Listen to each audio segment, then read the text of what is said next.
Hello student, आज मैं कक्षा 10 विज्ञान जो है अध्याय 12 के विद्युत के चैप्टर को पढ़ाने वाला हूँ।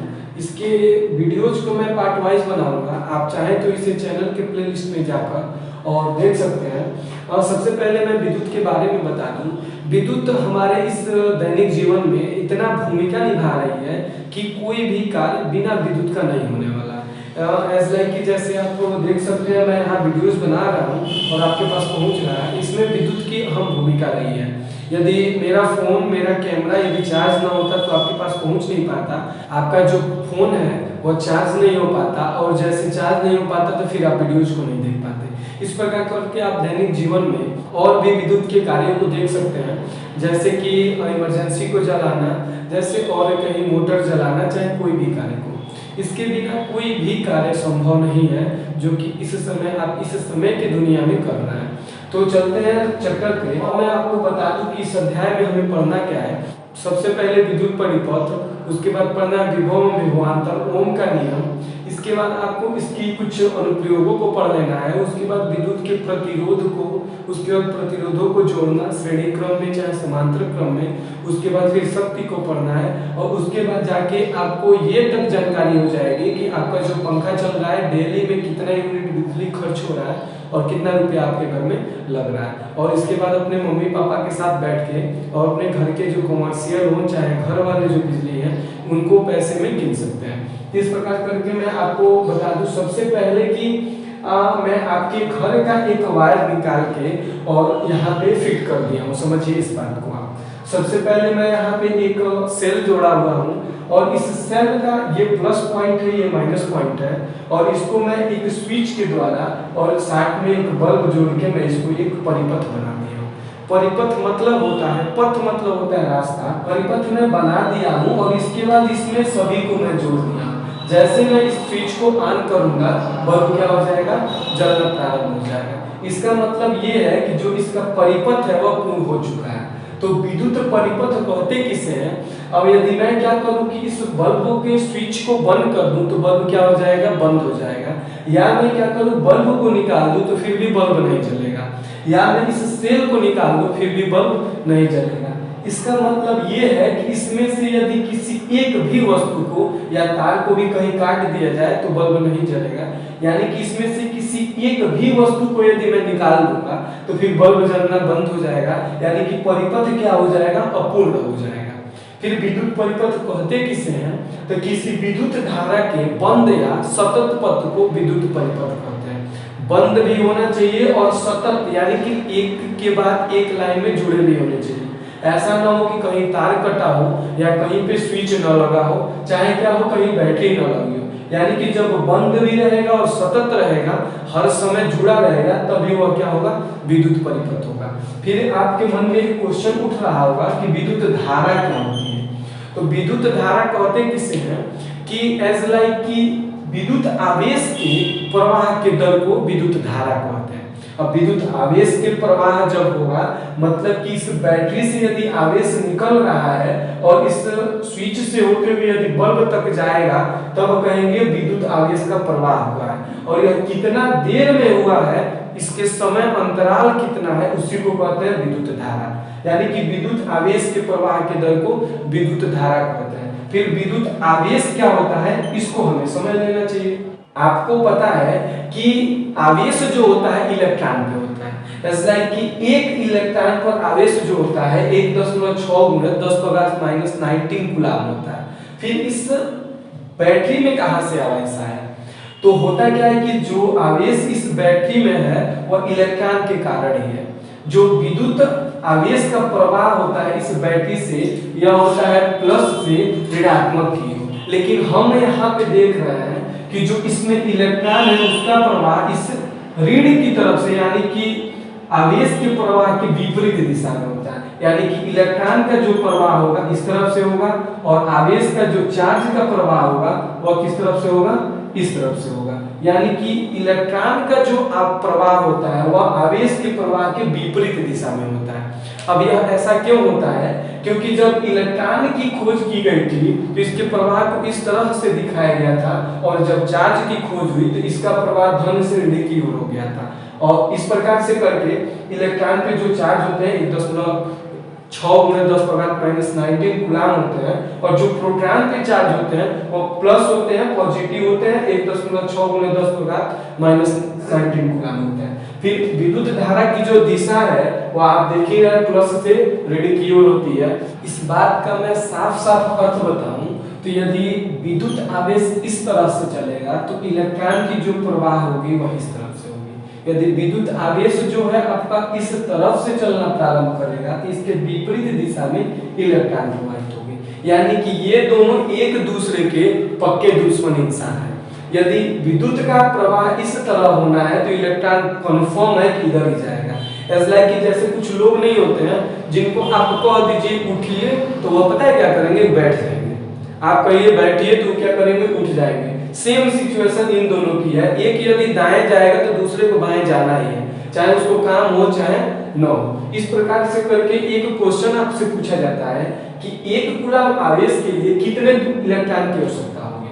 अब जब 1 कूलम आवेश के लिए इलेक्ट्रॉन की कितनी संख्या होगी तो हमको पता है कि 1.6 × 10⁻⁻⁹ कूलम आवेश पे कितने इलेक्ट्रॉन होंगे।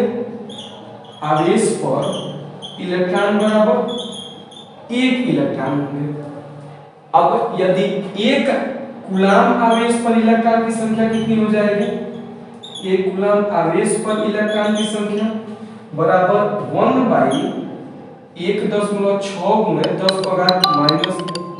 अब यदि इसको हम सॉल्व करें तो हो क्या जाएगा, 6.25 × 10⁻18।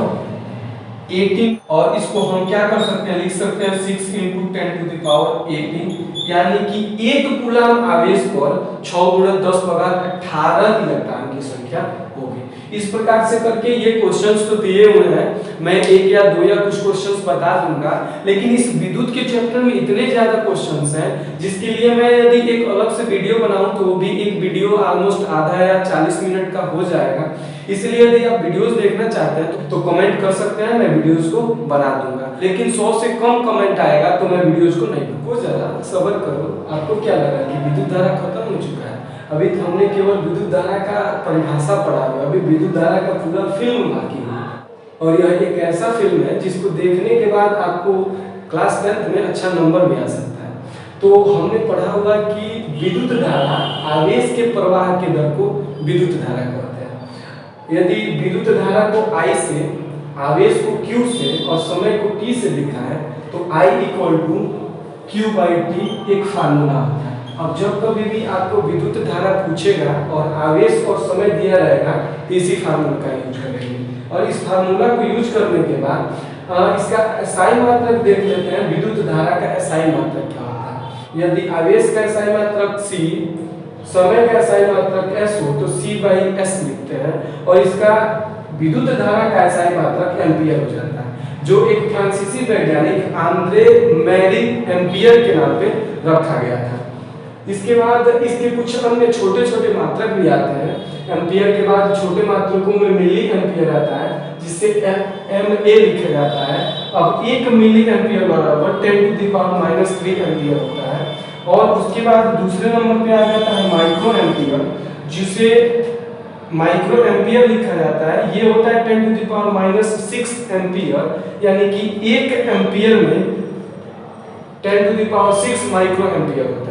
विद्युत धारा को एमीटर से मापा जाता है, मतलब कि जिस यंत्र के द्वारा विद्युत धारा को मापा जाता है उसे एमीटर कहा जाता है, और इसे एक गोल से बना के एमीटर ए लिख दिया जाता है। और इसे जिस परिपथ में रखा जाता है उसमें यह श्रेणी क्रम में रखा जाता है। अब आप हमसे पूछेंगे कि श्रेणी क्रम क्या होता है, पार्श्व क्रम क्या होता है, तो ये हम लोग नेक्स्ट वाले वीडियोज में पढ़ेंगे कि श्रेणी क्रम और पार्श्व क्रम में किसी भी यंत्र को कैसे जोड़ा जाता है।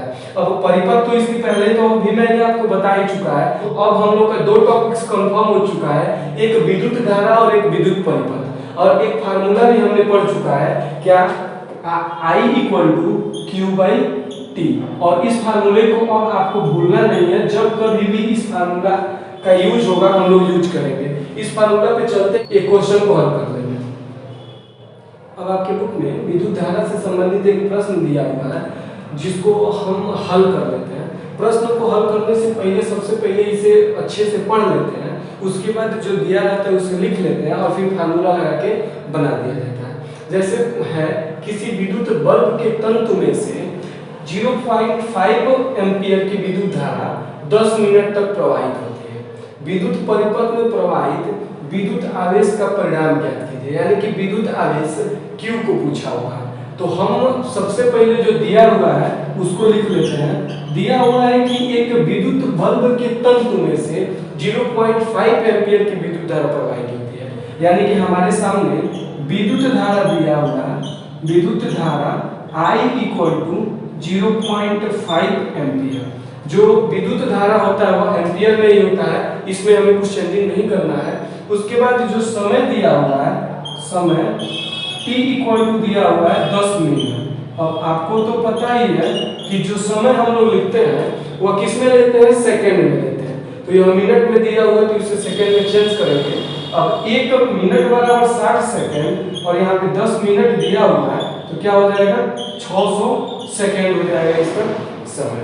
अब I = यहाँ दे चुका है 0.5 एम्पियर, समय t = 10 मिनट दे चुका है जिसे हम सेकंड में चेंज कर चुके हैं।